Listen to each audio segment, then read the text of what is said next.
Quem não implementar hoje eficiência operacional de maneira absurda e usar a IA como guia, vai ficar para Vai, trás. vai, Eu brinco muito. rapidamente. Ó, eu cheguei aqui para a gente gravar, passei lá embaixo, já fez minha foto com reconhecimento facial, legal. Há 2, 3 anos atrás, isso seria high-tech. Hoje já é básico.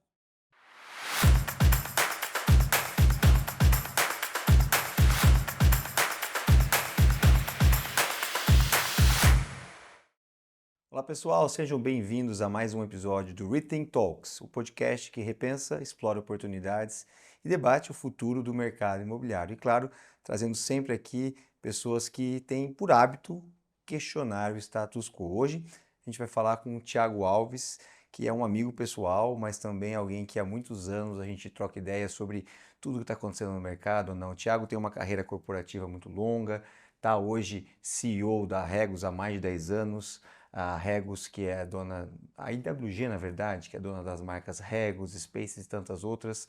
Tiago, é um prazer ter você aqui com a gente. Se tem alguém que ajuda a repensar o mercado imobiliário aqui no Brasil, é você.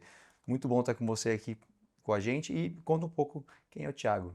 Muito bom. Gustavo, primeiramente, obrigado pelo convite, prazer estar aqui. Repensar o mercado imobiliário, eu acho que é uma das coisas que mais move aí os motivos pelo qual eu saio da cama todos os dias, né? Eu acho que é um mercado tão tradicional, a gente tem tanta oportunidade nesse mercado, mas só para contextualizar, trazer um pouquinho de quem é o Tiago, né? Então, você já trouxe bem aí, eu estou à frente do Grupo IWG no Brasil, que é detentor das marcas mais conhecidas como Regus, Spaces, HQ, mas na verdade a gente tem 18 marcas, cara, é um negócio maluco, assim, tem muita marca que a gente nem sabe que pertence ao grupo. É, eu sou pai de 2 meninos, Murilo e Tomás, né, meus filhos, que eu gosto bastante, assim, tô sempre ouvindo muito com eles. Sou um cara que sou fã de tecnologia, adoro um gadget, não posso ver um negocinho que tá piscando, um Bluetooth que me Esse é atrai, mesmo. entendeu? Eu gosto, eu sou consultor, inclusive, de alguns amigos de tecnologia, viu? Assim, tô sempre dando dicas do que comprar, o que trazer. Gosto de andar de moto, gosto de voar de drone, gosto de mexer com impressora 3D. Cara, sou professor também nas horas vagas, assim, gosto de dar aula, né? Nada muito formal, ainda no lado mais amador, mas transmitir conhecimento eu gosto bastante, dou muita palestra. Também sou âncora da Tem um Forbes. livro.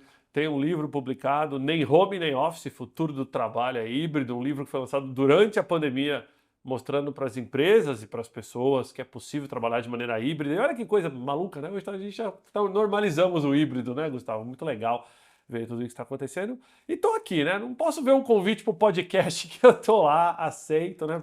Vou redefinir o termo arroz de festa para arroz de podcast. Cara, é um prazer ter você aqui. Realmente, quem não te segue no Instagram ainda eu recomendo, porque além de ser sempre pensando coisas de mercado imobiliário que também tem uma série de outras coisas que você coloca ali que eu me divirto muito. Não sei como você arruma tempo pra fazer tudo aquilo ali. Eu acho que é um dublê, porque eu vejo você arrumando a moto, produzindo coisas na impressora 3D, depois indo pescar. Enfim, até jogar bola lá no GR você jogou, aparece, né? Fez Na gol, até no verdade, fiz um estádio. gol que fique marcado, já vamos deixar aqui no podcast, né? Que a pessoa tem um gol na carreira e foi naquele jogo. Eu preciso citar isso. Aguentar esse cara aqui. Eu lembro que ano passado a gente foi jogar bola no Allianz Arena e ele não fez um gol, cara. Ele falou: você vai aguentar pro resto da vida que eu sou Aposentei no jogador. auge, você sabe, né? Parou, Nunca tá mais certo, joguei, então tá fiz um certo, gol. Tem um jogo, um gol na carreira, tá acabou. certo. Abraço pro Abner lá que levou a gente para jogar lá da W Torre. Foi uma experiência muito legal Muito naquele dia. legal. Muito legal. Bom, Thiago, antes da gente entrar de fato no mercado imobiliário, etc., olhando um pouco para a sua carreira, assim, você teve várias lições e várias coisas que você aprendeu um pouco. Eu queria que você contasse um pouco de alguma lição, ou algum conselho, alguma coisa que te marcou ao longo desses últimos anos. Eu quero entender um pouco quem é o Thiago aqui. Eu te conheço, mas para a audiência te conhecer um pouco melhor, para então a gente partir para pensar o mercado imobiliário. Tem alguma coisa que te marcou que você pode compartilhar com a gente? Olha, Gustavo, eu acho que várias, na verdade, né? Fica até difícil de selecionar algum momento da carreira assim que tenha marcado mais, mas eu acho que eu posso citar, há 10 anos atrás, quando eu vim para o Grupo WG, eu mudei totalmente de mercado. Eu sempre fui um cara que eu sempre fui da prestação de serviços pura e simples. Eu trabalhei em grandes empresas do setor de prestação de serviços e migrei para o mercado imobiliário. E eu brinco muito com o pessoal que foi uma transição, mais do que uma transição de carreira, uma transição executiva, Eu deixei de ser vidraça para virar pedra, né? Eu brincava isso muito com o pessoal. É uma mudança muito forte de postura quando você está na vanguarda de um mercado onde você não tem uma indústria definida. Eu era muito acostumado a trabalhar com indústria. Eu fui, por exemplo, logo novo, eu fui diretor de grandes empresas no Brasil. Meu primeiro cargo de diretoria tinha 24 anos de idade. Então, assim, eu era novo, era imaturo, mas trabalhava muito, executava muito bem, Uhum. né? Tinha o pique, tinha energia para fazer isso. Então, eu cresci bastante, muito rápido na minha carreira, executando bem. Aí, quando você chega num cargo de liderança, de CEO e tal, onde na verdade você não tem mais com quem você troca, você não faz mais lateralidade, né? Você não tem pares. E você basicamente não executa, você só direciona. Eu acho que tem um ponto de interrogação muito grande na carreira ali sobre, cara, cheguei aqui, e aí, nossa, é legal, mas aí, como é que eu me reinvento agora? Porque antes estava mais fácil, né? Antes você tinha uma É meta, tem verdade. que chegar ali, tem que chegar ali, tem que chegar ali. Então, a minha transição para o mercado imobiliário, não vim do mercado imobiliário, foi quando eu vim para a Regus, que eu cheguei na Regus e falei, cara, qual é o mercado da Regus? Quais são as empresas que contratam a Regus? Tenho que transitar nesse mercado. E aí eu comecei a ver, eu vi que esse mercado ele é infinito, né? A Uhum. gente pode ter unidade num lugar que é mais financeiro, outro que é mais tecnologia. Falei, cara, como é que eu vou transitar em todos os mercados possíveis?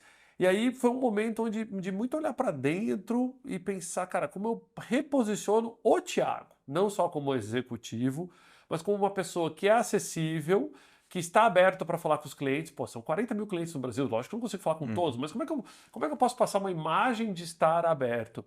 E aí veio um clique na minha cabeça em 2016, se eu não me engano, de abrir mídia social.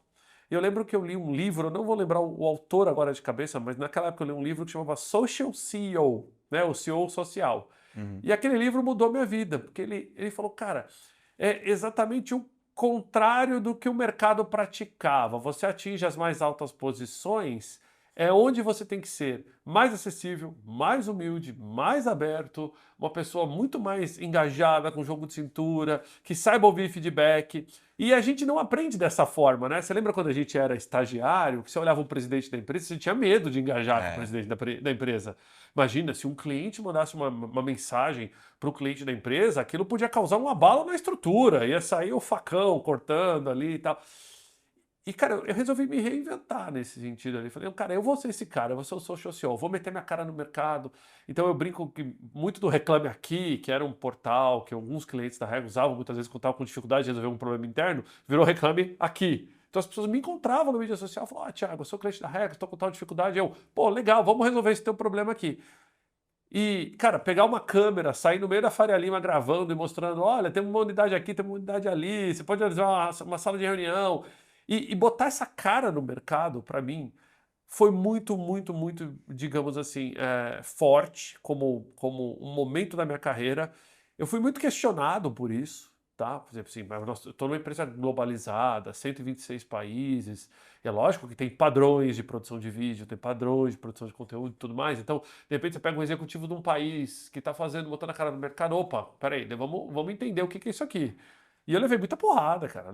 Foi muito difícil, assim. Muita gente, até na minha equipe mesmo, que olhava e falava: será que o Thiago não tá fazendo papel de bobo? Será que essa exposição é exacerbada? Não é muito? Será que é bom Uhum. para o negócio? Não é bom para o negócio? Bom, estamos aqui já, né, em 2025, fazendo um fast forward aí de 16 para cá. Hoje o CEO que não está na mídia social, o negócio dele não existe, né? A gente está Uhum. vivendo a era dos influenciadores, que não é mais o influenciador de uma marca, né? Os influenciadores de marca, é o cara, ele é o fundador, ele é o CEO, ele usa o produto dele, ele está na mídia social falando, né? A gente tem aí o Alê da Cacau Show, que ele é a cara da empresa dele, por aí mesmo, né? O próprio José lá da Van, e por aí. Então, tem vários exemplos de CEOs que meteram a cara no Claro. mercado. E isso foi muito importante, porque eu vim de um mercado onde a gente se escondia, porque prestação de serviço você não aparece, né? Eu Uhum. trabalhei muitos anos, eu faço uma brincadeira, eu trabalhei muitos anos com manutenção predial. Ninguém entra num prédio, olha para uma tomada e fala, nossa, que tomada bem balanceada. Uau! Né? Nossa, esse ar-condicionado está lindamente balanceado. Não, você só vai lembrar da manutenção quando tem um problema. Uhum. Se a Você não tomada quer não aparecer funcionar, mesmo. se o ar-condicionado não funcionar. Uhum. Então, eu sempre fui muito acostumado a ser invisível. E mudar, colocar essa cara no mercado para mim não foi fácil, foi difícil. Fui insistente, fui chato, errei em alguns pontos, exagerado em outros pontos. Me lembro até hoje que um grande amigo meu um dia chegou para mim e falou assim: Thiago, pô, eu tenho a impressão que seu dia tem 60 horas de tanta coisa que você faz. Mas, por outro lado, eu tô preocupado com você, cara. Eu tô achando que isso tá te deixando meio exausto e tal. Eu falava, não, eu gosto. Eu falei, não. E ele falou, cara, você gosta hoje. Mas tem um dia que o que você faz hoje porque você gosta, talvez amanhã vire obrigação. E quando virar obrigação, Ah, esse. vai ser difícil de você manter. E foi muito importante esse comentário dele, porque aí eu sentei e planejei, cara. Planejei toda a minha exposição como CEO da Regos e Thiago, pessoa física, com um plano mesmo, cara. Igual uma empresa. Plano de 5 anos, onde eu quero chegar, quais marcas eu quero representar, onde eu vou colocar meu rosto. E isso foi muito bom, né, para o Thiago e para a Regos. Então, por exemplo, eu me associei com marcas de altíssimo padrão, como a Audi, como a Forbes, né, que desde 2020 eu tenho essa parceria com eles. Então, é muito legal porque são 3 marcas premium juntos, né? Tem a Regos, que é uma marca premium, produto premium, o próprio Spaces, HQ, junto com a Forbes, junto com a Audi, e tudo isso comunica, faz parte do plano. Talvez lá em 2016 eu não tivesse esse plano, ia sair tudo torto, né? Esse arranjo. Hoje não, hoje ele Ou faz seja, sentido, ele é harmonioso, as pessoas me procuram muitas vezes, e aí hoje eu tenho que fechar muitas portas, já é um pouquinho mais difícil de manter, então, mas eu escolhi como que o Thiago vai ser visto na mídia social. E é impressionante como isso reverbera dentro da empresa hoje. Só para encerrar esse raciocínio, eu acho que vale a pena para quem está assistindo esse episódio, que eu acho que é muito legal, porque o mercado de real estate não pensa assim. O tema do podcast é Rethink. Então vamos repensar, né? Real Estate Think também, vamos pensar com cabeça imobiliária. Mas a gente não para ver o poder que a gente tem. Vou te dar um exemplo. Hoje você pegar uma empresa qualquer aí do mercado imobiliário que tenha 200, 300 colaboradores, muitas vezes ela está gastando dinheiro e contratando influenciador de marca que tem 1 milhão, 2 milhões de seguidores e gastando uma bala mesmo, sabe? Botando dinheiro.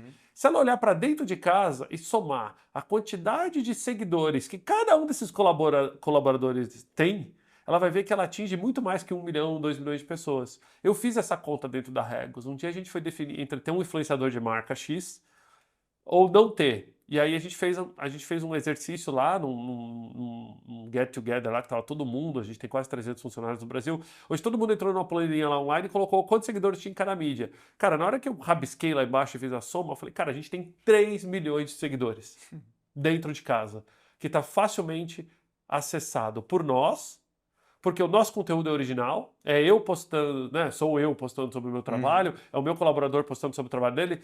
Cara, vamos trazer esse orgulho para dentro de casa, vamos fazer. Cara, e a gente mudou absurdamente a exposição que o grupo tem no Brasil. Pra você ter uma ideia, dentro do grupo, 126 países, o Brasil é o país número 1 de demanda via mídia social. Nenhum país no mundo, nem os países que têm 1.000 unidades, batem o Brasil em percentual de demanda gerada pela mídia social. eu lembro você me contando uma vez que o pessoal de fora que veio entender como vocês estavam fazendo isso aqui, né? Eu fiz palestra global para o pessoal, tipo, olha, como ter um digital personal brand, né? Sua marca pessoal digital, para os outros executivos da Regos. Olha que interessante. As mesmas pessoas que muitas vezes lá no passado me puxavam a orelha, Thiago, não faz isso, faz aquilo, hoje me mandam conteúdo falando, cara, me ajuda aí, posta.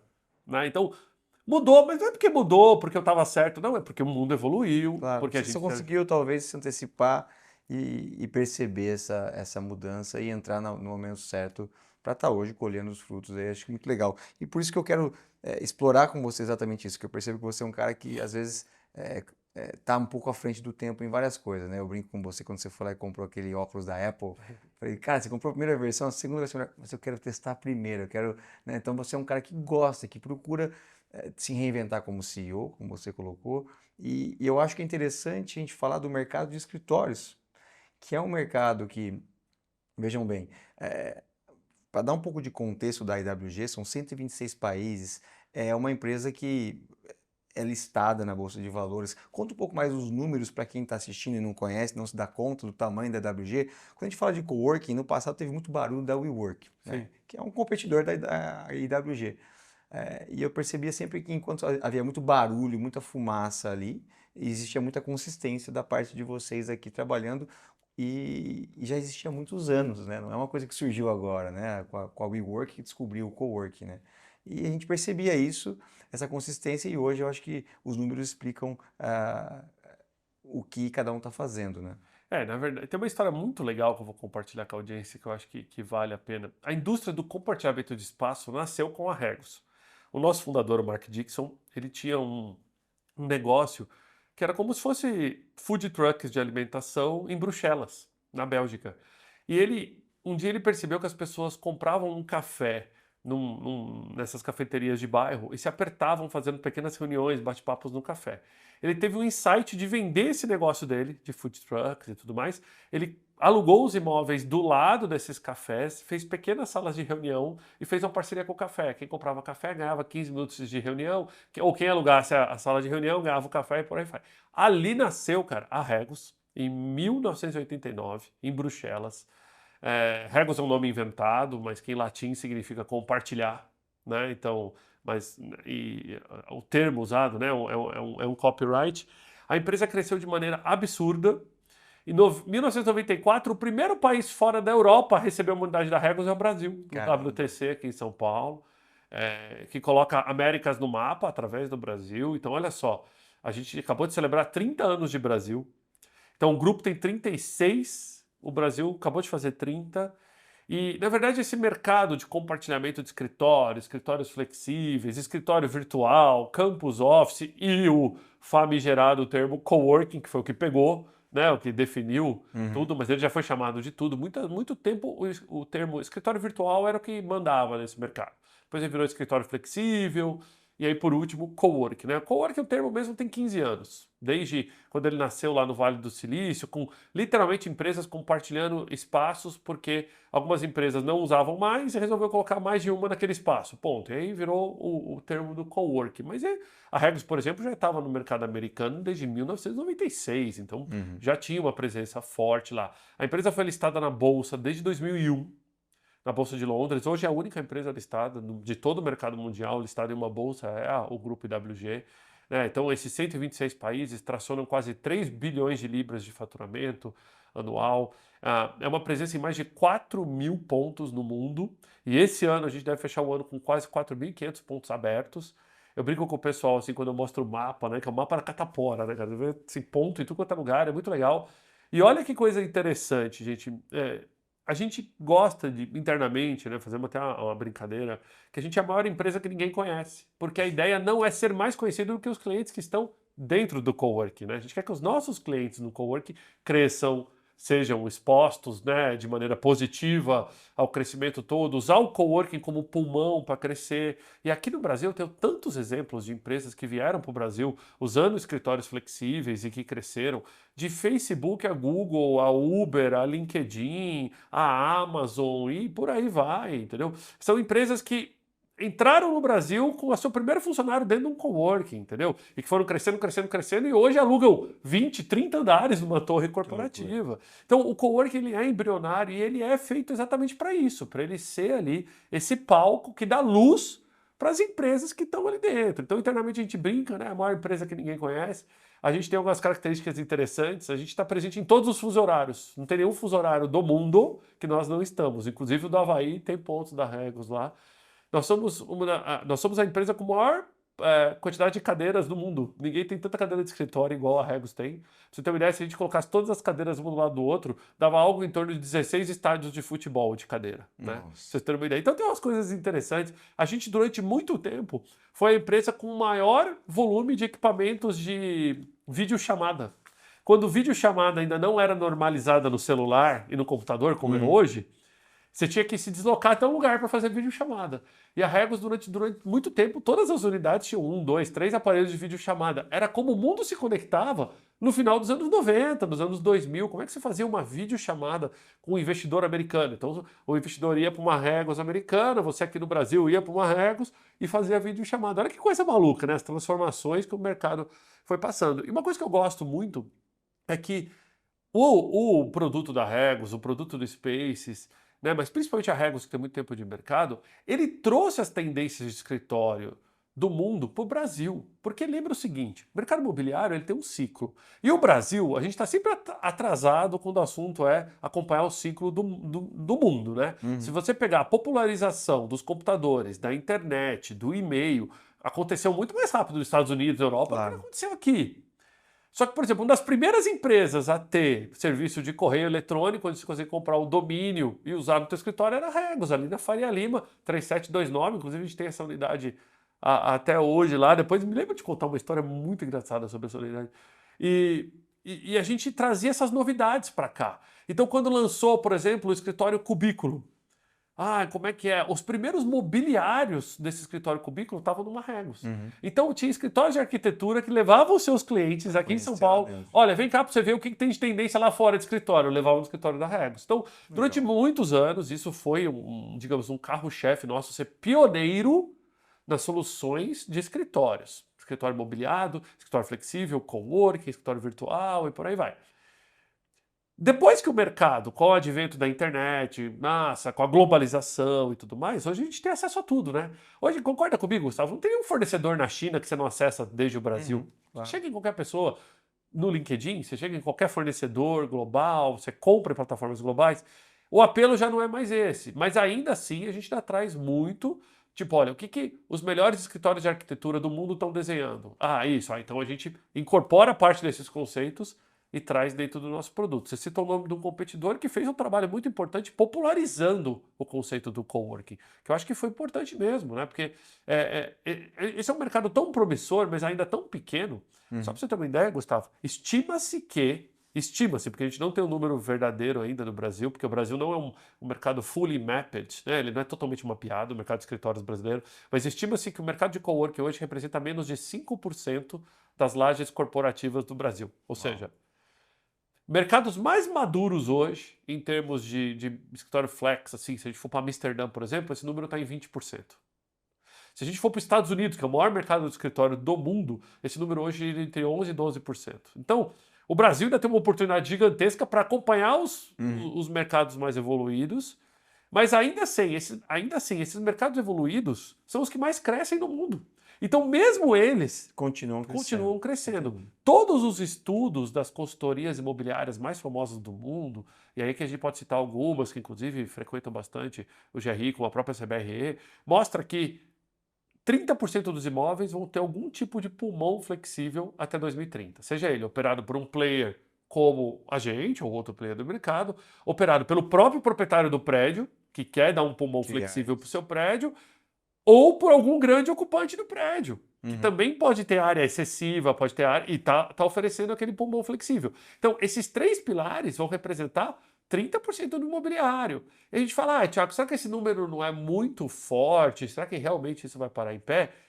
Se a gente olhar, por exemplo, para o Airbnb 10 anos atrás, para o que é o Airbnb hoje, é a mesma coisa. O Airbnb traz o pulmão flexível num mercado que era extremamente engessado, fixo, limitado. Ele trouxe a nova economia. Eu brinco muito assim, gente, nova economia, tem um tripé. Agilidade, eu quero estar pronto. Não tem o risco, não é meu, o risco da propriedade, o risco da manutenção, do seguro, de um roubo, do incêndio. E é pay-per-use, é a modalidade de custo baixo. Entregou esse tripé, é nova economia. Então, vou pedir um carro por aplicativo de transporte. Quero estar pronto, eu não tenho o risco do carro, nem escolho o carro, né? Aí eu pago por viagem. Ok, tripé é nova economia. Então o coworking entrega esse tripé, a locação por diária, digamos, né, o Airbnb da vida também entrega esse tripé. Então o tripé da nova economia é muito legal. E quase todo mundo está acordando para isso. E aí eu acho que tem um fator muito forte quando a gente fala de escritórios, não tem como não falar, que esse hoje ele está no centro da discussão das empresas, né? A pandemia deu uma porrada gigantesca na forma como a gente enxerga a produtividade. Até 2019, parece um mundo tão longe, né? Nossa, 2019, lá atrás, o mundo antigo. Ir para o escritório é sinônimo de produtividade. A pessoa que não ia, não era vista, que não era visto, não era lembrado, nem promovido e por aí vai. A assiduidade era muito importante, o presenteísmo era uma força fortíssima, né? Não, esse funcionário é bom, ele está aqui todo dia, tá hora, faz hora extra, está aqui, tal. E você não media a produtividade. Até porque a CLT sempre foi sobre hora e jornada, né? E a pandemia veio e falou, cara, não preciso sentar na frente do computador 8 horas para definir produtividade. O local que eu trabalho não necessariamente dita as minhas entregas. Existem atividades que eu posso sim trabalhar de casa, existem atividades que eu preciso ir para o escritório. Então a pandemia pegou aquele modelo tradicional de trabalho que a gente conhecia e de escritório, rasgou e falou, cara, mas nós vamos construir algo novo. E esse novo está sendo inventado a 6 mãos. Por que 6 mãos? Importante explicar esse conceito. A demanda da empresa, a demanda do colaborador e a demanda do cliente. Então, tudo que está acontecendo agora tem que funcionar também para esse tripé aqui. Eu quero todo mundo voltar para o escritório. Mas o meu escritório só vai funcionar de segunda a quinta, sexta é off. Ah, mas meu cliente vai no escritório na sexta, aí não vai encontrar ninguém. Opa, então tem que funcionar nesse tripé, para o colaborador, para a empresa e para o Sim. cliente. Muitas empresas estão começando começando já a implementar um modelo híbrido de trabalho. A gente já falar um pouquinho mais sobre ele. O modelo híbrido é muito legal, ele ainda é muito novo, né? Ele tem 3 anos que a gente fala de híbrido. Olha só, né? Parece uma era já, né? Mas são 3 anos que a gente fala que o modelo de trabalho é híbrido, né? Então é pouquíssimo tempo ainda. Agora, o Brasil tem, pela primeira vez, Gustavo, e olha que interessante para a gente repensar, a primeira vez na história contemporânea aí de trabalho que a gente está implementando um modelo de trabalho junto com o resto do mundo, junto com os Estados Unidos, junto com a Europa. Então, antes não, antes a gente esperaria os 3, 4 anos. Agora o trabalho híbrido nós estamos implementando ao mesmo tempo. E isso é muito legal. O Brasil saiu à frente, em 2022 a gente tem a lei do trabalho híbrido que foi aprovada, passou pela Câmara, pelo Senado, foi promulgada. Então hoje você pode contratar colaboradores por performance. O regime presencial não sobrepõe o remoto. Você pode ter pessoas que em casa não precisam marcar horário, mas quando vai para o escritório, marque horário. Você pode abolir isso e contratar pessoas por produtividade. Então tem uma série de ferramentas que você não tinha antes, que essa lei trouxe e que fez com que empresas acordassem. Como é que eu vou fazer a gestão de pessoas? Como é que eu vou colocar todo mundo dentro do escritório? Agora, o mercado imobiliário, ele é um mercado lento, né? Os prédios que a gente usa hoje foram construídos há 30, 40 anos atrás. E é sobre isso que eu quero explorar mais com você. A gente está falando aí de uma série de coisas que estão mudando, né? Olha quanta coisa no mercado de escritórios mudaram nos últimos anos e vem mudando nesse momento, né? Que tipo de crenças ou verdades absolutas desse mercado imobiliário, ou se você quiser dar uma funilada para o mercado de escritórios, você acha que a gente tem que começar a questionar com mais força? Existe alguma crença ou alguma verdade absoluta que hoje talvez mereça um pouco de reflexão? Existe. Nossa, ótimo ponto, Gustavo. Acho que não poderia acertar melhor. Existem crenças limitantes quando o assunto é escritório, que isso está na cabeça geral. A primeira é de que as pessoas mais velhas querem ir para o escritório e que as mais novas querem trabalhar de casa. Isso é muito mal influenciado, digamos assim, por notícias que muitas vezes não são completas, seja na mídia em geral ou mesmo por alimentadas por internet, de que a geração Z não quer ir para o escritório, a geração Z pede demissão se você forçar eles irem para o escritório. Não é isso.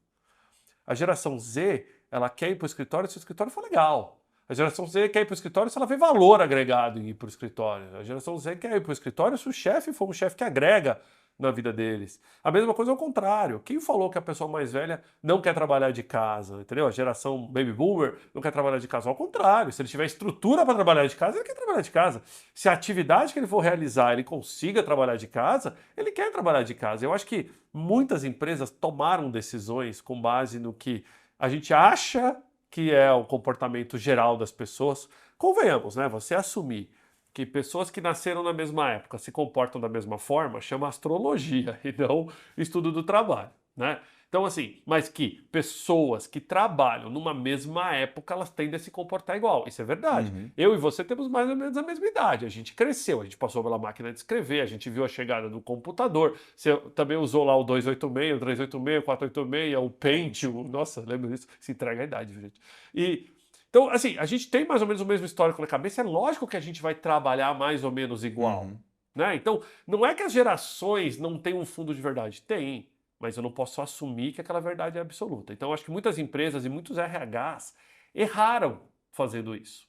E aí implementaram um modelo híbrido, que é um modelo híbrido meio um animal estranho, que você não sabe direito o que que é. Vou te dar um exemplo. Quem mora em São Paulo, ou mesmo no Rio de Janeiro, percebeu o efeito TQQ. O que é o TQQ? Todo mundo vai para o escritório terça, quarta e quinta. Segunda e sexta, porque é o final de semana largado na cabeça, o pessoal trabalha mais de casa. Então, São Paulo, por exemplo, tem trânsito terça e quinta, que era o trânsito de segunda e sexta do passado. Uhum. O que sobrou para gente, né? A quarta, aqui no meio do caminho. Então, esse TQQ, ele foi o primeiro modelo híbrido implementado, mas infelizmente ele é muito limitante. Por quê? Se eu só vou para o escritório 3 vezes por semana, eu tenho poucas chances de interagir com meus colegas. Se todo mundo tem que ir para o escritório 3 vezes por semana, e todo mundo meio que quer trabalhar de casa segunda e sexta, porque é o final de semana largado, isso é uma cultura do brasileiro, inclusive, significa que o escritório ele tem que ter um tamanho que caiba 100% das pessoas, porque vai ter 3 dias que tem que estar 100% lá. Então as empresas não conseguem ser mais eficientes com o seu, O espaço. com o seu espaço. Ah, eu tenho que ter espaço para 100 pessoas. Ah, mas não vem 100 todo dia. Então vamos ter um espaço para 50? Ah, não dá, porque tem alguns dias que vão vir a 100. E aí, o que acontece se eu operar da outra forma? Se eu tiver um espaço para 50 e eu faço com que as pessoas venham 3 dias por semana no escritório, aquela pessoa que vem e não tem onde sentar, o que aconteceu com ela? Ela fala, cara, não adianta ir para o escritório, não tem estrutura. Você perdeu. E aí você perdeu o principal ponto hoje, que é muito difícil de medir, que é a fidelidade corporativa. Então, a gente discute muito sobre cultura, sobre, volta ao escritório para fomentar a cultura. Cara, cultura eu posso fomentar até no digital. Tem muita empresa que funciona 100% digital e que tem cultura. O GRI mesmo, você tem funcionário na Índia, você tem funcionário na Inglaterra, no México. Você não consegue estar em todos esses países o tempo todo, mas você consegue fomentar a cultura desse pessoal. Então, eu acho que, infelizmente ou felizmente, a internet traz muito conhecimento, mas também traz muita crença limitante nesse sentido. Agora, o trabalho híbrido, ele é um animal em evolução. Cada empresa está aprendendo o seu. Então, tem empresa que fez Short Friday, tem empresa que falou, não, vai ser por função. Cada função define como ela vai para o escritório. Tem empresa que define por quantidade de tempo das suas atividades que você tem que fazer de casa ou fazer do escritório. Tem empresa que abriu mão do imobiliário e implementou um chamado Anywhere Office. Eu trabalho de qualquer lugar que tem uma estrutura para trabalhar. Aí ele vem para uma empresa como nós, por exemplo, e contrata um escritório na nuvem e fala, olha, o Gustavo vai trabalhar onde ele quiser. Faz o seguinte, dá um membership para ele e onde ele tiver, ele vai lá e trabalha. E se ele quer trabalhar de um shopping, da cafeteria, de um coworker ou de casa, tudo bem. Eu não ligo desde que ele trabalhe. Então, a gente está evoluindo. A pergunta número 1 hoje, em entrevista de emprego, depois do salário, é qual o modelo de trabalho. Olha que coisa, não tem... Hoje você divulgar uma vaga em qualquer portal, né, InfoJobs, LinkedIn, qualquer portal, se você não divulgar um modelo de trabalho, a tração da vaga é 35% menor do que uma vaga com modelo de trabalho divulgado. Olha que coisa. Então, flexibilidade virou uma arma tão importante que, para contratar, eu tenho que pensar exatamente em como eu vou colocar aquilo na vaga. Porque eu posso perder talentos com isso. É um ponto muito importante esse, a gente sente na pele, né? A gente tem 230 funcionários no mundo todo e certamente é um ponto bem importante. Quando a gente olha os movimentos de alguns bancos americanos, de grandes tech companies, como o próprio Google, a Apple, etc., e outras empresas que nos últimos 6 meses começaram um movimento muito forte de voltar para o escritório, que tem que voltar, algumas pesquisas que mostram que impacta a produtividade, o fato de não estar no escritório presencial, etc. Eu sei que você é um defensor fervoroso do trabalho híbrido, né? Que entrega valor na sua concepção. Esse movimento dos últimos 6 meses, a gente não fala disso faz algum tempo, mas os últimos 6 meses a 12 meses tem crescido muito, né? Você entende que isso é um movimento que vai trazer um meio termo? Você entende que isso é só uma coisa temporária? Qual que é a sua leitura? Ótimo. Eu acho que esse é um ponto muito importante para a gente discutir. Eu defendo o híbrido, não o remoto. Muita gente ainda confunde trabalho híbrido com trabalho remoto. Eu acho que o funcionário 100% remoto, aquele cara que nunca vai no escritório, ele é um cara que tem que ser olhado com cuidado. Né? Porque, por exemplo, quem contrata muito nesse modelo? Empresas de TI. Porque o cara é desenvolvedor, programador, o cara está trabalhando da casa dele, horários malucos, ele tem que entregar ali determinada programação, ele não é cobrado pela presença física. Esse cara consegue trabalhar 100% remoto? Consegue. Agora, é fácil fazer gestão de equipes remotas? Não é. Vou te dar um exemplo. Se você tem uma pequena equipe, 4 pessoas, e você vai todo dia para o escritório, você é o chefe. Aí você chegou no escritório todo dia, oi gente, bom dia, e aí? Gustavo, como é que tá? Que lá você me entrega hoje? Entrega, fulano, você me entrega hoje, beleza. Durante o dia você vai fazer quantos touch points ali com as pessoas? 4, 5, e tá bem. No final do dia, se você não gritou com ninguém, não jogou uma cadeira em ninguém, você vai embora, todo mundo, bom, Gustavo é meu chefe, você é respeitado e tal. Você não vai embora como um chefe tóxico. Agora vamos jogar pro remoto. Eu te chamo 8h30 da manhã no Teams. Gustavo, tudo bem? E aí, hoje você vai me entregar tal coisa? Vamos. 11 da manhã eu te chamo de novo no Teams. E aí, Gustavão, como é que tá as coisas? 2h30 da tarde eu te chamo no Teams de novo, ou no Zoom. E aí, Gustavão, como é que tá seu dia? 5 da tarde de novo. Só 4 pontos, tá? De contato. Gustavão, e aí, como é que foi seu dia? Cara, uma semana você tá falando, o Gustavo é o pior chefe da face da Terra. Ele é tóxico, ele não me deixa trabalhar. Então, a minha percepção de liderança no remoto, ela é totalmente diferente do presencial. Então, tem empresas que sim, querem a volta a um modelo mais presencial, porque é muito difícil fazer a gestão dos colaboradores remotos. Eu acho muito difícil. Primeiro não. Segundo, tem um ponto que se chama infraestrutura. Nem todo mundo tem infraestrutura para trabalhar de casa, né? A Verdade. gente gasta milhões de reais para fazer luminotécnica dentro da norma, cadeira com braço determinada Tá altura, certo. com isso, tantos metros quadrados por pessoa, de repente está tudo bem se trabalhar no colchão do quarto. Não é assim. Então, e também tem uma questão de segurança física, segurança digital. Pô, Emocional também. também, mas pensa o seguinte, o teu gerente do banco tá lá com acesso à tua conta na casa dele.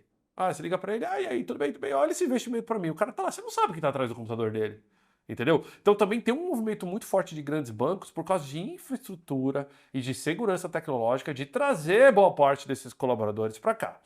Também tem uma questão que é uma jabuticaba global, mas brasileira é pior ainda, que se chama legislação. Vou te dar um exemplo. Um grande amigo meu Terrível.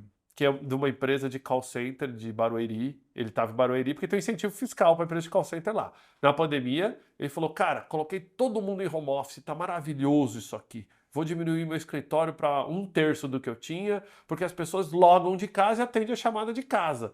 Ele falou: Cara, isso é maravilhoso, as pessoas trabalham muito melhor, porque no call center é aquela baiazinha, a Uhum. tecnologia tá aí. Beleza, encontrei com ele esses dias. E aí, cara, como é que tá? Diminuiu? Ele falou: Cara, tive que botar muito mais espaço no escritório, trouxe todo mundo de volta. Eu falei, pô, o que deu errado? Não deu certo o híbrido? Ele falou, não, funcionou maravilhosamente bem. O problema é que cada uma das prefeituras me notificou e falou, olha, se a pessoa está trabalhando de casa, essa ligação você vai recolher o ISS Aham. no município que ela está Uau. atendendo a chamada, não em Barueri. E as prefeituras não estão erradas. Aonde está sendo É. prestado o serviço? Na, o cara, sei lá, mora, vou chutar uma cidade aqui qualquer. O cara mora em Cajamar. Opa, então tem que recolher em Cajamar. Mora em São Paulo, tem que recolher em São Paulo. Então, por uma Interessante. questão jurídica, também muita empresa voltou. E aí eu acho que tem um principal ponto também, que é muita empresa comunicou para o mercado, olha, estamos abandonando o trabalho 100% remoto. Não quer dizer que ela não vai ter um modelo híbrido, mas Uhum. as notícias muitas vezes são lidas de uma forma mais drástica, entendeu? Como se ela tivesse. O Zoom foi um caso desse, virou notícia em tudo quanto era no mundo. O Zoom, que é o pioneiro da ferramenta para trabalho remoto, não vai mais trabalhar remoto. Aí você ia ler a notícia, o Zoom informou que todos os candidatos têm que voltar ao escritório pelo menos 2 a 3 vezes por semana. Então é o híbrido. Sabe onde que a gente vai chegar, Gustavo? Que eu acho que é muito interessante. Todo mundo acompanhou um tweet do Elon Musk. Tweet não, perdão, um e-mail vazado do Elon Musk, onde ele mandou um e-mail para todos os colaboradores da Tesla e falando: olha, vocês têm que voltar para o escritório porque a gente não vai produzir os melhores produtos do mundo de você ligando de um call da sua casa. De novo, voltamos à cultura. Se a minha empresa tem uma cultura onde pessoalmente a gente produz mais, se a minha empresa tem uma cultura, mesmo sendo uma empresa de tecnologia, onde juntos a gente engaja essa criatividade coletiva, né, fomenta mais a inovação, cara, é parte da minha cultura. Tem que funcionar, lembra do tripé? Para Sim. mim, para o colaborador e para o cliente. Se está funcionando só para o colaborador, não funciona para a empresa nem para o cliente, não dá Tá certo. errado. Então, trabalho híbrido tem esse tripé. Aí o Elon Musk fez isso. No mesmo dia, a Microsoft soltou um comunicado falando: olha, se você é programador, trabalha para a Tesla, não quer voltar para o escritório, a gente tem um monte de vaga 100% remota. E aí começou uma guerra, a guerra do quem é mais flex. Quem oferece menor flexibilidade. Então hoje, flexibilidade é uma arma tão poderosa que as pessoas te trocam de emprego para ter flexibilidade. Não necessariamente para ter um aumento de salário. Porque nós percebemos, e aí a nossa geração, principalmente, Gustavo, é uma geração que está apertada entre essa molecada nova, que está nos ambientes de trabalho, começando ali se desenvolver e tudo mais, né? Que a gente chamava no passado de camelar. Estão camelando aqui.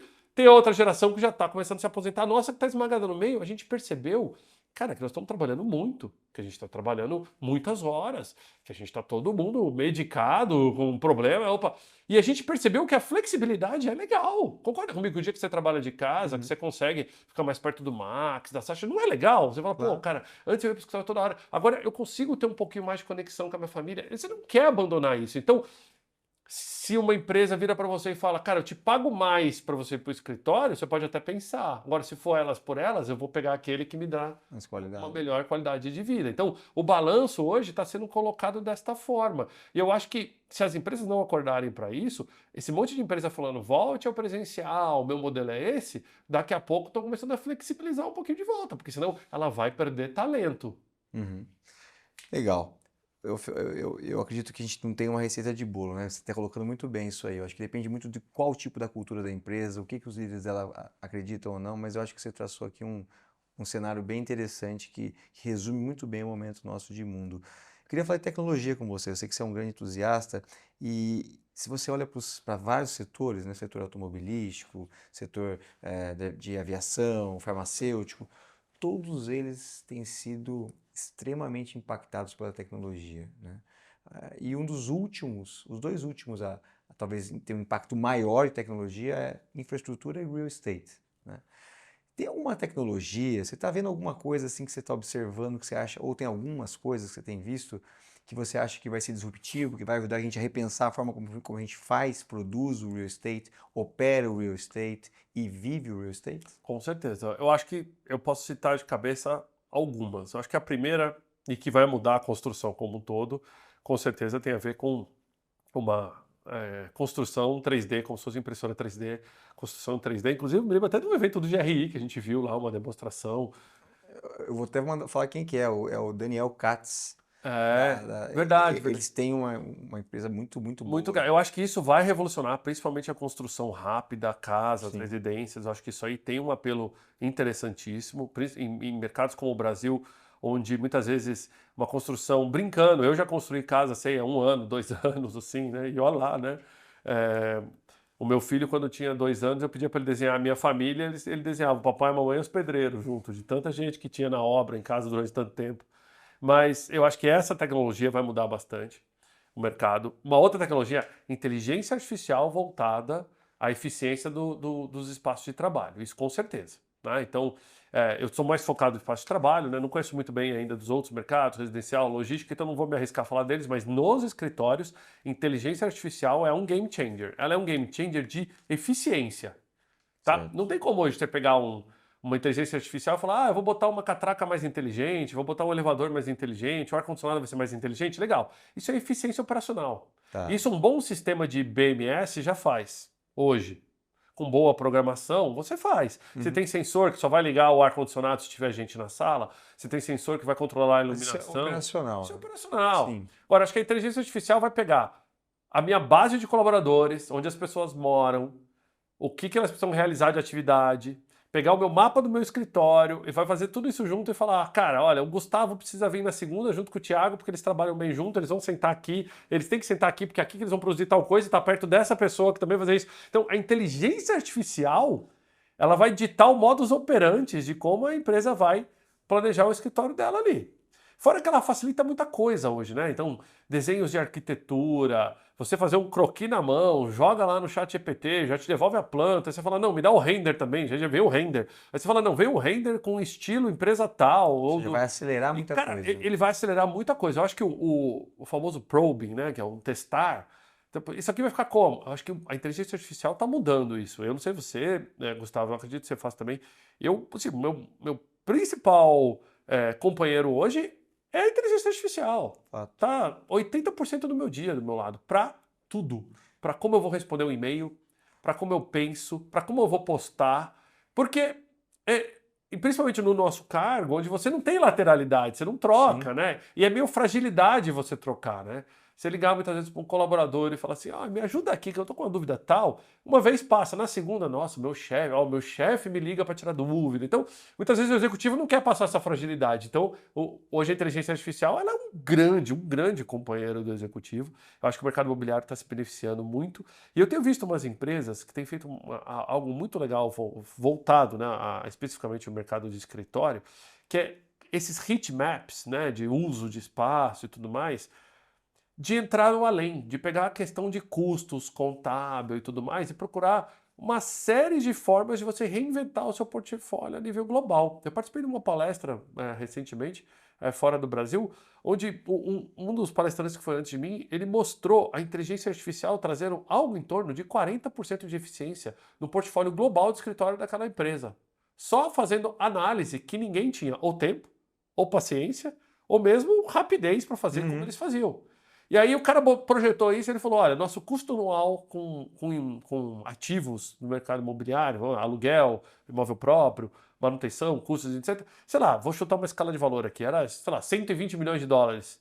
Ele falou, cara, a gente vai chegar nesse ano com 80, e a meta para o ano que vem é metade. Cara, isso, nos números da empresa, subia a ação da empresa e o valor por ação em algo em torno de 30%. Olha para o acionista da empresa que estava olhando isso porque ele só implementou inteligência artificial na otimização do uso do espaço. Então, infelizmente, o mercado imobiliário é um mercado ainda que é ativo físico, né? Isso aqui não vai ser tijolo, isso não vai ser substituído.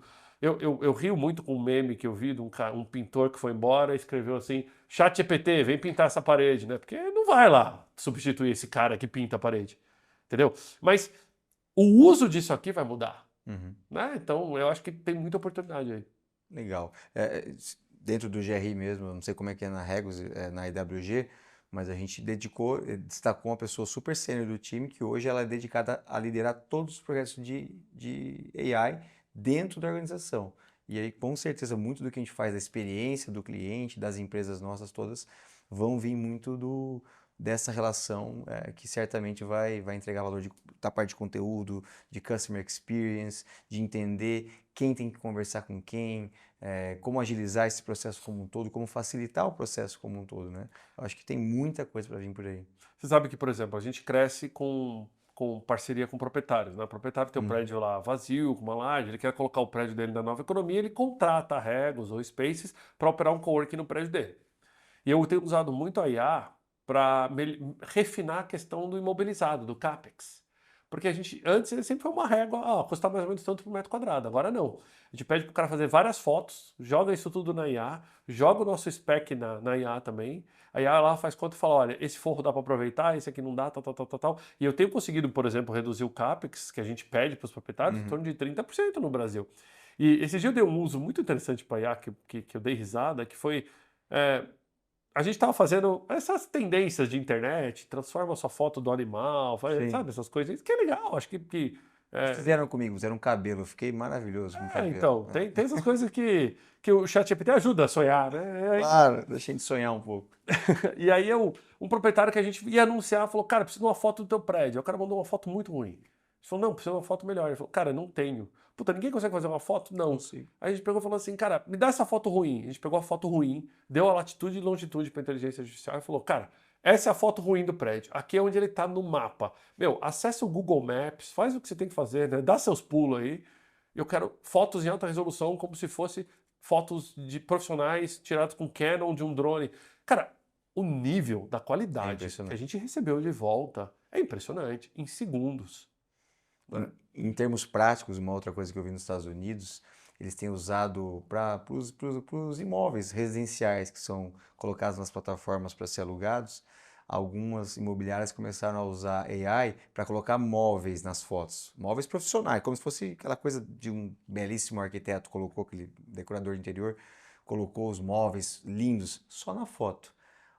Mais de 40% o aumento de procura nos imóveis que tinham móveis, que tinham um tipo de decoração, e tudo via AI. Antigamente, até hoje em dia, existem empresas que vão lá e cobram um valor para deixar decorado aqueles imóveis mais caros, e você pode comprar os móveis ou não com o imóvel, né? Mas veja, a inteligência artificial aumentando a procura dos imóveis só porque ele adicionou algo a mais naquela imagem, né? Cara, eu acho que as possibilidades são infinitas. Eu sou conselheiro de algumas empresas, como o SideJob, e uma delas é uma empresa que tem um braço de AI para multicanalidade. Ela cria agentes autônomos de AI. Então, alguém entra em contato com a empresa via Instagram, ou Facebook, ou WhatsApp, e quem está respondendo por trás é uma AI, e aí quando ela percebe que o cliente quer transbordar para uma pessoa, ela transborda. Antes, isso era um chatbot, era amarrado, era chato, era engessado. Cara, com AI é impressionante. Eu fiz uma brincadeira esses dias, porque eu falei, deixa eu testar esse negócio aí, né? Manda aí. Aí era uma loja, eu estava testando num cliente dessa plataforma, que é uma loja de carro.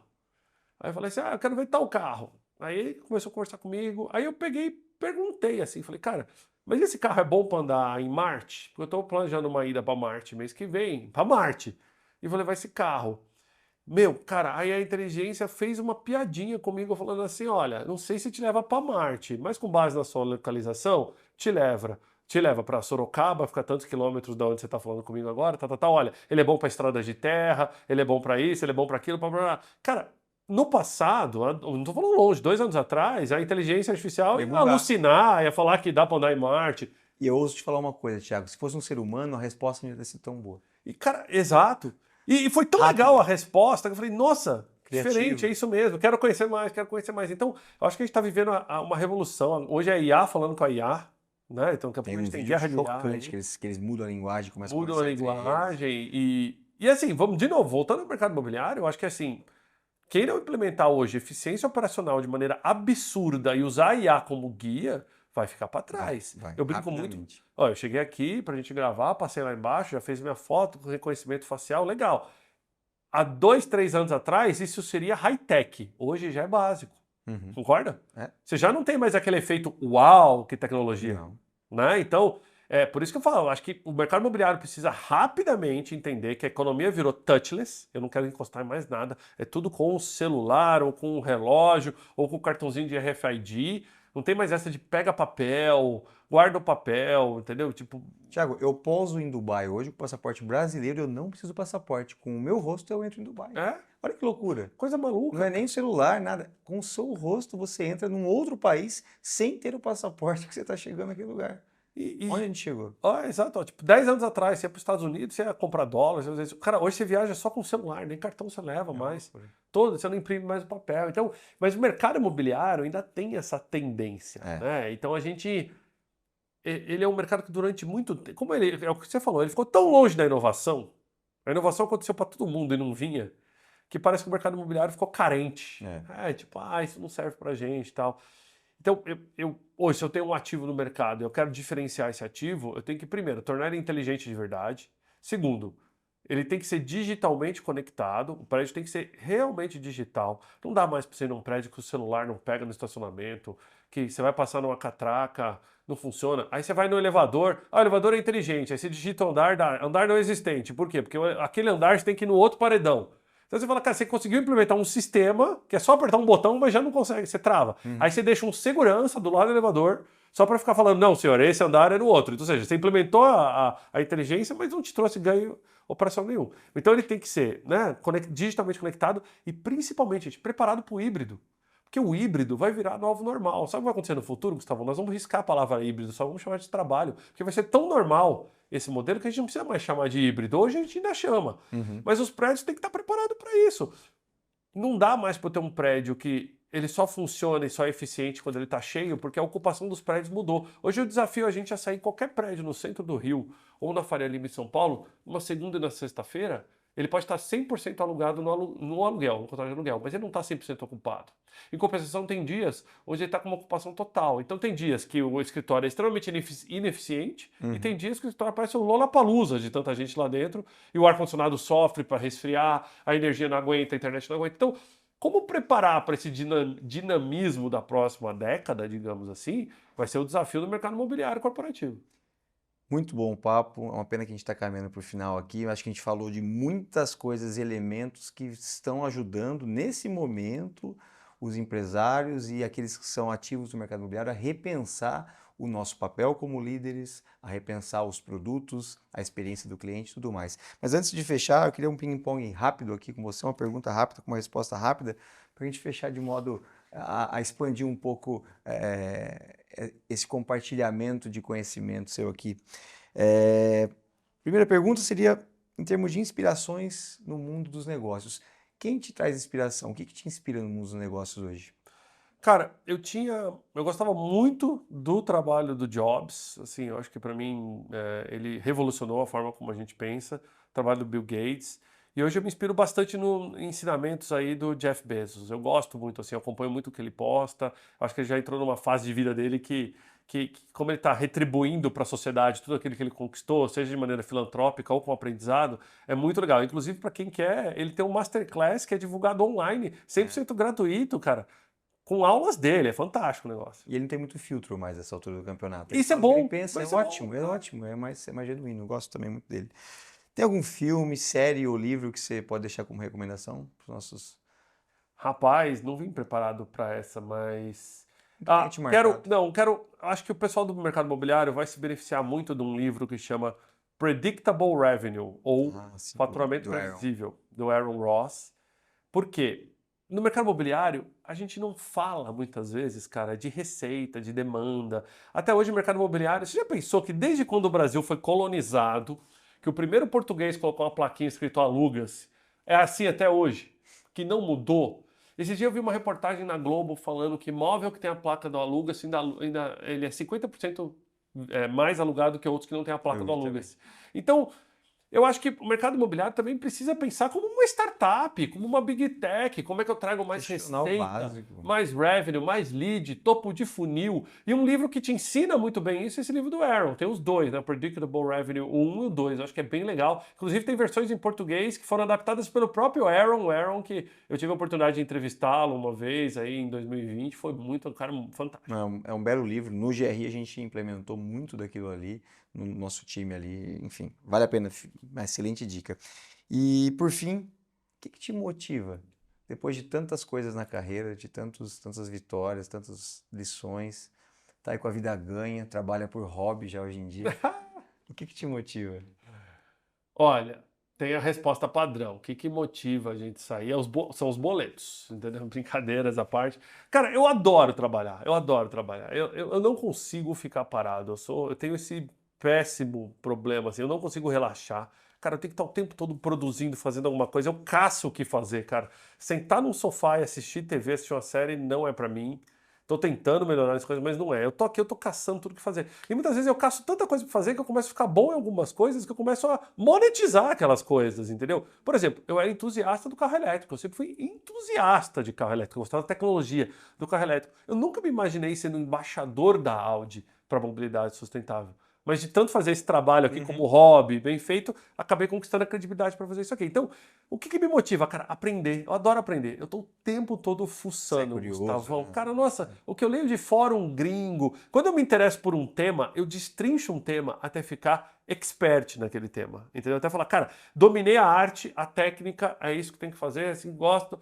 E vou pegar o melhor hardware para aquilo e vou tentar fazer. Isso é uma coisa que me motiva. Eu fico de madrugada estudando essas coisas que eu gosto. Então eu acho que podia te dar uma resposta muito Mas é aspiracional, muito mas interessante, não porque eu é acho isso que eu que a gosto. curiosidade, ela é uma baita ferramenta. Quem nasce assim, né? Eu te conheço há muitos anos e sei que você genuinamente é assim. Eu acho impressionante assim o nível de você se torna obcecado pelaquela coisa até você entender todos os detalhes, desde se você vai operar um drone até se você vai fazer uma impressora 3D, que eu sei que você tem. O que você vai fazer e vai mastering, e vai melhorando aquilo ali. Você é um cara obcecado. Eu acho que isso talvez explique um pouco dessa trajetória tão bonita que você tem de carreira. Isso, cara, isso te deixa vivo, mexe com o cérebro, você está o tempo todo aprendendo, constantemente aprendendo. Eu tenho uma questão muito autodidata, tá? Assim, eu gosto de aprender sozinho, gosto de pesquisar. Estou tentando melhorar um pouco disso, né? Não é muito fácil, assim, mas eu sou aquele cara que leio bastante e aprendo rápido sobre isso. Eu faço tentativa e erro o tempo todo, né? O probing que eu estava falando antes, para mim funciona muito bem. Eu estou o tempo todo testando. Deixa eu testar isso aqui, deu certo? Não deu, não deu. Aí você vai aprendendo, cara. Então é legal. Ainda não consegui passar isso uma geração para baixo. Meus filhos estão sempre assim, ai pai, não quero. Eu falo, vem cá me ajudar a fazer tal coisa para você aprender. Não quero. Mas eu acredito que daqui a pouco eu consigo convencê-los. É isso aí. Tiago, como sempre, muito bom falar com você. Hoje foi ainda mais especial aqui no Rethink Talks. Eu quero agradecer você que ficou com a gente até o final. Espero que vocês tenham gostado, assim como eu adorei essa conversa. Peço que você que segue a gente continue seguindo. E se você não segue, segue a gente aqui, que a gente vai sempre trazer gente desse nível, dessa bagagem, para provocar você. Você não tem que concordar com tudo, mas a ideia é que você saia desse episódio pensando em muitas coisas e repensando o mercado imobiliário. Obrigado.